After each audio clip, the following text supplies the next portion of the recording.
Okay, we're recording. Awesome. All right. So we just saw Pirates of the Caribbean 5. The worst titled movie ever, Dead Men Tell No Tales. Absolutely. Because, like, 100 people have died in these movies and come back and totally all told tales about something. The main dead guy in this movie told, like, a tale to every single person he encountered. Yeah. Like, hold on, let me tell you a tale about something. And then Dead Men Tell No Tales. It's like, but you died. Jack Sparrow has died, what, twice? Yeah. Will Turner has died, and then they all have something to say. Yeah, absolutely. The only They're person, full of tales. The only person they haven't killed is Elizabeth, and I'm sure that'll happen in part 6. Because even though the commercials for this movie say that this is the final movie, there's no way. No. We won't give that away, but stay to the end of the credits. There's a post-credit scene. They're going to do a part 6. Oh, yeah, definitely. So, what did you think of the movie? I thought it was awesome. I did too. It was really good. It was perfect. If this is the end, it's the perfect end to the fiveology, whatever you would call that. Yeah, I guess that would be a pentology. I don't know. Yeah. They have to do. I mean, you can't just do 5. You know what's funny is you could tell Disney owns all these things now because it's like it's exactly the same as Star Wars. Everybody just happens to be related, and now it can be in different parts of the world and universe, whatever, and they will all just happen to meet each other. I won't spoil it. At some point in their life, they're just gonna meet somebody like, oh hey, oh we're related. Okay, cool. there's people that end up being related in this film. You kind of see it coming, and if you've read the spoilers, you already know. But I'm not going to spoil it here. Yeah, that was one thing about it. There wasn't any big, like, shocker moment. Nothing was really that surprising. You could totally see it coming. Yeah, everything that they try to do has been done before, but it was still done well. Like, yeah. Now, to be fair, if you're not a fan of, there are a lot of people who only like the first Pirates movie, and they don't like any of the sequels. So if you're on that boat, you are not going to like this movie at all because it's tonally it's got like the same tone, the same method, I guess is the word I want to say for as the other sequels. Yeah. But I liked this one better than 3 and 4. I still think 2 is my favorite, then 1, and then I would say this one. I really, really liked this movie. Well, I won't know about 4 until later when we go home and watch it. Yeah, you still haven't seen 4. Yeah, I haven't seen 4, but yeah, I agree with you. 1 and 2 are the best, and then 3 kind of 3 I might like a little better now rewatching it because this movie actually, we'll do it. We should do like in like a couple months. We talked about doing like spoiler reviews after a movie's been out for a while, like revisiting movies. Yeah. And this will be one we have to revisit because I don't really don't want to spoil because I know a lot of people that are going to watch this are going to go see this movie. Yeah, I wouldn't want to ruin it for anybody. Yeah, because it is a good end to everything, and it's a lot of fun. Yeah, but this movie, every problem that I had with the end of 3, this movie like cured all that for me. Like it made 3 I'm much happier with the end of 3 now if it meant it led to this. Yeah, absolutely. I think it's funny how they never advertised. It's out there and everybody knows. It's on IMDb, and IMDb spoiled it. Keira Knightley is in the movie, even though she said she wasn't going to be, but for a minute. Yeah, she's not like. I don't even think she said a line. No, and she just shows up like, it's me, remember me? I'm the star. And I think the reason for that, I think that when she was approached about this movie, they originally had a bigger part written for her, but she's doing another movie, and so it was like a scheduling conflict. So her entire part in this movie could have been filmed over the course of a day or 2. Yeah. So that's probably what she's like, okay, I could do that, a little cameo. Well, the other girl, I don't know who that is, but she looks a lot like her. The younger girl that was the star of this one. Oh yeah, the one that is so funny to me. Everybody, because this is set in the 1800s. She's really smart, so every man just thinks she's a witch. She's a witch. Oh, she's a witch. She's like, no, I'm just an astronomer. I'm good with science. A witch. I'd like to buy a chronographer. Witch. She's a witch. There's a witch in my shop. That's you know what's funny? I study the stars. Witch! It was getting to a point where it's like, okay, that's enough. But I thought it was funny. I mean, there was a couple parts of this movie that were laugh out loud, and not just obscenely. Like there were a couple of moments that you and I were the only ones that laughed. Some of the death scenes, but yeah. Like when they threw when she threw the rat, and there's a part where an actual witch is in the movie and throws a rat in the fire. That was pretty funny. That was pretty funny. But she's just like plop. There are genuinely laugh out loud funny moments in this movie. I mean, this was a much better written movie than it deserved to be. Yeah. I heard he has 18-pound balls. No wonder he walks so funny. And it really is. Johnny Depp has become Jack Sparrow. Yeah, he has. Because I mean, he of course, if you like Johnny Depp as Jack Sparrow, you're gonna like him in this. He's so funny. Yeah. Jeffrey Rush as Barbossa is really good in this. I don't want to give away the ending to that part either. Yeah. Barbossa has been my favorite character in all 5 movies. I love Johnny Depp as Jack Sparrow, but Jeffrey Rush as Barbossa has been my favorite. Yeah, he's probably the most badass pirate. Well, he's the most piratey. He's why he talks like this. Now he's got the peg leg. You know, he needed to have a missing eye. And in this movie, he was like the king of all pirates. Mm-hmm. He had a ship that was made out of like human bones and stuff. Well, that's in part. You'll find out about that in part 4. How he got that. That's the Queen Anne's Revenge. Blackbeard's ship. I thought that was cool though. He just had like all kinds of treasures surrounding him. Like, yeah, he's a badass pirate. Yeah, I mean, he pretty much rules the ocean. Sparrow's a nobody in the beginning of this movie. But I like how the movie that. I can see how people say it's ridiculous just by that opening scene. They're robbing the bank. It is the absolute most ridiculous, impossible thing in the whole entire world. And it's just like slapstick humor the whole time. It's another one of those situations where if you watch that scene and it makes you mad, that's your fault. Yeah, because you're just an asshole. Yeah. If you get mad at that, you're a terrible person. And really, it depends on your movie. Like a Star Wars movie were to do that, it would piss me off. But Pirates movies, I mean, well, you know. He rolled down the hill on that big giant wheel in the one movie. That was like they're known for ridiculous stuff. So you're either a fan of these movies or you're not. When the one music keys in, you know something just fucking ridiculous is going to happen. Something absolutely goofy is going on. And then when you hear that music get louder, when it goes dun dun dun dun dun dun dun, and the more instruments come in, you're like, okay, shit's about to go fucking crazy, because it always does. Every time. The only complaints I have about this movie, one, like we were talking at the end of the movie, some of the fight scenes were a little too dark, so you couldn't you couldn't see everything that was going on. They were, at least in like part 2, you know, they're fighting ghosts or whatever, but it's in the moonlight, so it's kind of lit up where you could see everything pretty well. This was like the same sort of thing, but really dark, and it was hard to tell what was going on.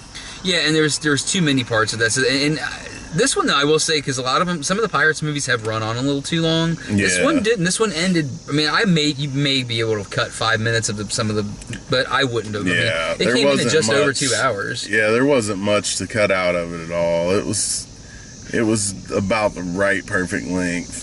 And Javier Bardem as the villain pirate, as Salazar. Holy shit. Yeah, he was awesome. He's terrifying. There's a movie that he did called No Country for Old Men. Yeah. I'm actually not the biggest fan of that movie. I don't like it as much as everybody else does, but his performance in it is amazing. I love Javier Bardem. Yeah, he's a badass. He's a badass anyway. I have that No Country for Old Men, and he's an excellent villain in that, too. In the James Bond movie that he was in, which one was that, Skyfall? I think so, yeah. Skyfall, he was excellent in that. Javier Bardem is just one of those guys. He's just naturally horrifying. Yeah. Like, he just looks at you and just scares the shit out of you. And he did it. The way they animated him into being a ghost. That was excellent CGI. And I love the way that he had, like, crazy hair, and it was always just, like, fluttering around. Yeah. Like, that's cool. That's creepy-ass dude. And he's just gonna murder you by poking his sword into the deck of the ship. Now, one other inconsistency I noticed, and I brought it up at the end of the movie too when we were talking. this isn't really spoiling much. So I won't tell you how, but the movie shows you like how Jack Sparrow got his name, Jack Sparrow. Yeah. It shows you how he got his hat and all. I love that part. Yeah, that was awesome. Like when he was getting his hat and the clothes that we see him and all the stuff that hangs from his bandana. They were paying tribute to him because he saved the day. Like, yeah, that was cool. And so it's him as a young man getting all these effects, and then he's given the compass. Well, in part 2, when he's trying to find the chest of Davy Jones, he's at Tia Dalma's place, and she says, what about the compass you bartered from me? Could this not take you to it? And then that's when she goes, oh, Jack Sparrow does not know what he wants. Yeah. You know, it's like, well, then how did he get it from this guy if he bartered it from her? I mean, we could always say that at some point he fucked up and lost it, or accidentally it got stolen and she got it back, but there could be an answer for that, but... Yeah. Well, I don't see him trading it off. Maybe it got stolen or something and he bartered for it back. Yeah.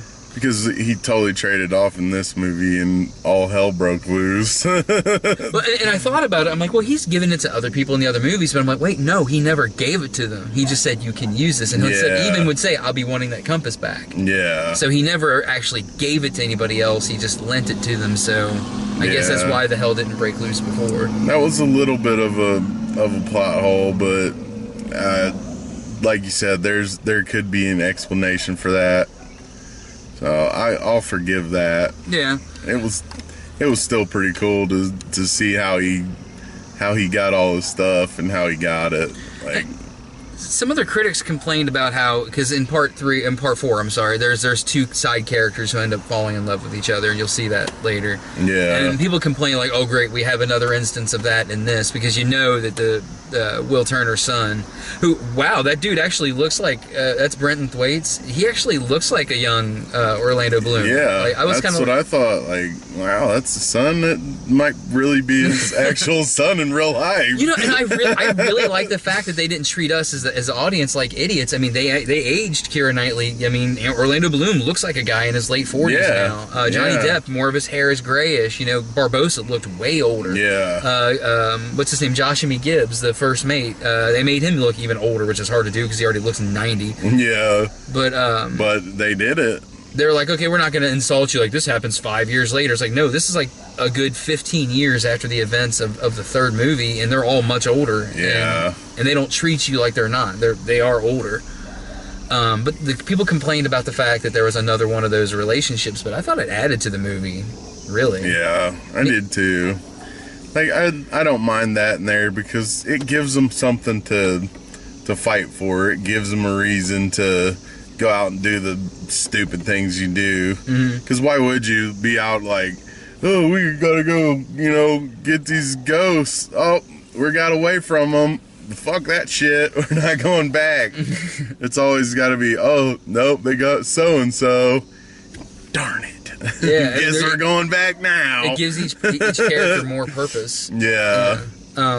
I highly recommend seeing this. We saw this once again on the big screen, and the really big screen, and so much action is going on. There's a perfect blend of comedy, action, violence. Yeah. They kill a lot of people, but it's PG-13. So, but there is. I tell you what, they probably had to cut out a lot to get to the PG-13 rating because there's a lot of blood. Yeah. Like there's one part where there's blood dripping from the ceiling, and there are some horrific death scenes in this, but they're getting really lax with the PG-13 rating. Yeah, I've noticed that with like the Avengers movies and stuff. Like if you watch Civil War, it's a lot more violent. Than... They'll show blood and they'll show,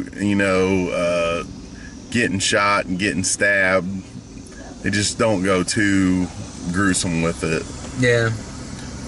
But, I don't know. It was an enjoyable movie. Yeah, I don't want to talk too much more about it because I don't want to spoil it. I want people to go see it. I mean, once again, if you don't like it, this will not change your mind. This isn't one of those movies. This isn't like Harry Potter and Deathly Hallows 2 where you're like, oh, well, I didn't like the first one. No, you'll still like that movie. If you didn't like the other Pirates movies, don't watch this. I would recommend watching the first 3 and then going and seeing it. Because that's how you did it? No, but didn't have time for all that. But it would go together really well. They do. I mean, this movie kind of brought so many things together, and I don't know.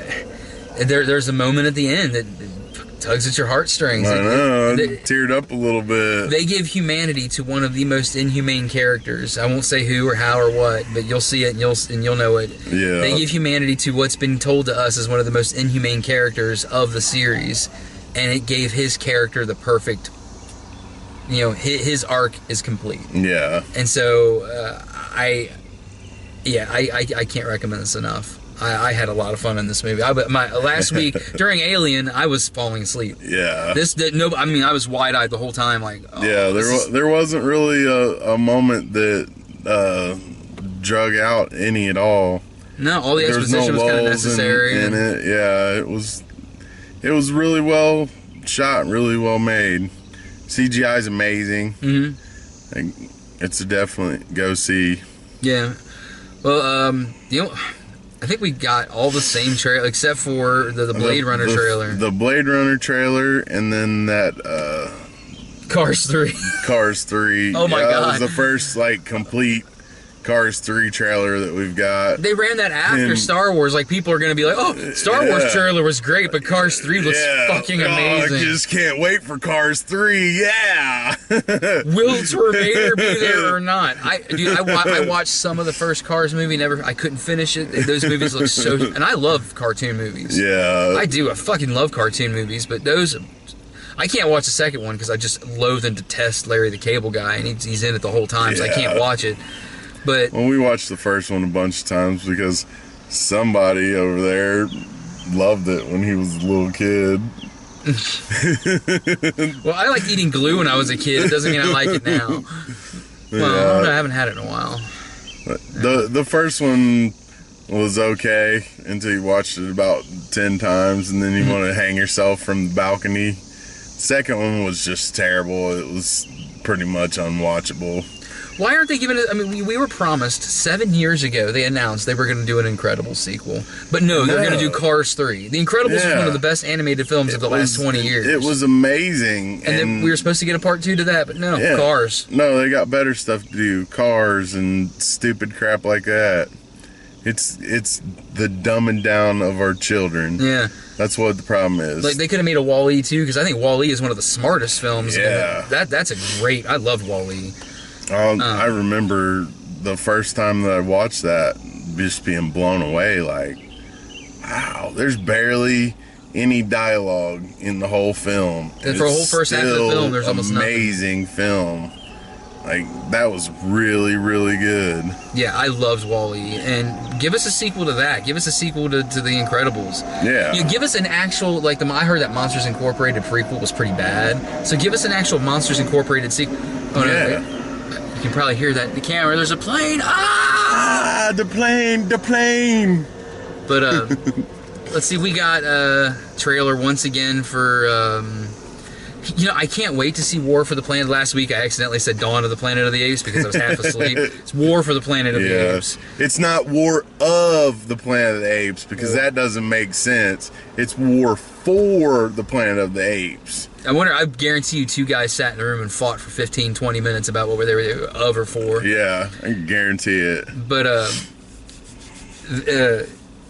as much as I want to see that movie, and I can't wait to see it, now I'm really looking forward to the movie, so I stopped getting the goddamn trailer. I know. Holy shit, they've shown that trailer for everything that we've seen for the last 2 months. Yeah, at least 2 months. Yeah. Maybe longer. Well, we were getting little teaser trailers, now we're getting that full 2.5-minute trailer before every movie. Jeez. And what's terrible is that the Star Wars trailer is getting very close to that point, too. Because they show it in front of everything, and it's the same exact trailer. The Mummy's shown a lot of trailers, but they've made like 3 different trailers and intermixed them, so you're kind of like, okay.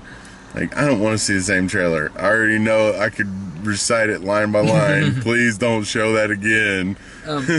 We're already made up our minds. We're gonna go see it. Yeah, it's Star Wars. It's like I said about Guardians. I mean, Star Wars, it could just be them sitting around fighting over what toppings to get on their pizza for an hour and a half, and I'm gonna watch the fucking movie. It. It's Star, and then just see Luke just kill the pizza delivery man. Funny. Be awesome.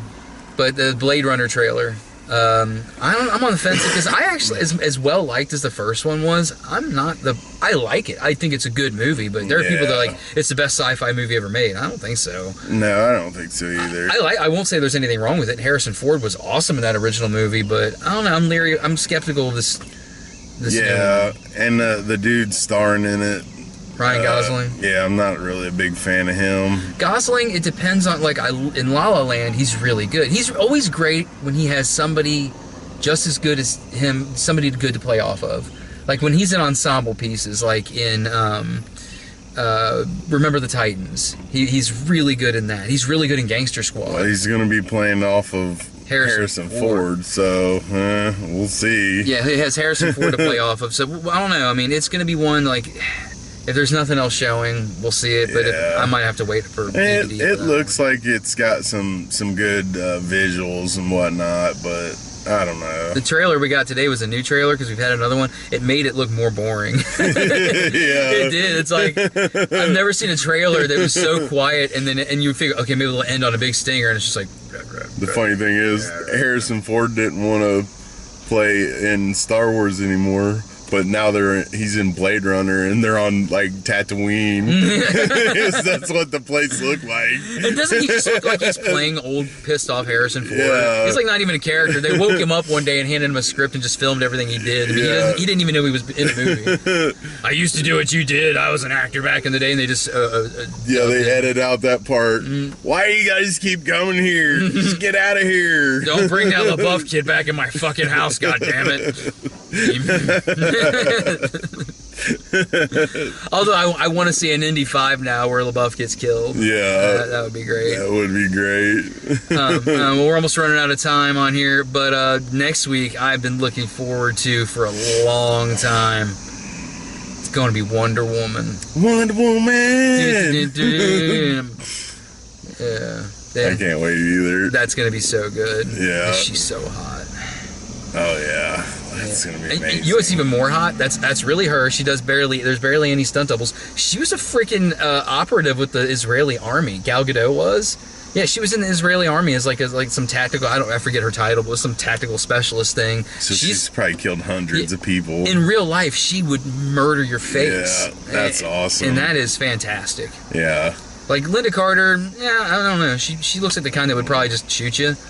But, like, Gal Gadot would just snap your neck for real. So, like, she really is Wonder Woman. It's kind of like when Stephen Amell from Arrow, I don't know if you saw this online, he did the American Ninja Warrior course. And he, like, nailed it. Oh, I bet. Like, you know that thing he does in Arrow where he does the pull-up bar thing? Yeah. He did that on the American Ninja course, live TV, and did it like it was nothing. That's awesome. And when it was over, he was barely even winded, and they're like, Stephen Amell really is a superhero. The only thing that would have made it better is if he had his bow and arrow and he was shooting targets as he went through. Oh, that would have been so good. Or if they were shooting arrows at him. And like, what the fuck are you doing? I can't really avoid those things. That's CGI. Oh, my bad. Sorry. At the end, have Malcolm Merlin show up and just push him off. That'd be great. It would be great. All right, well, yeah, battery's going to go dead. So we'll be back next week for Wonder Woman. Wonder Woman.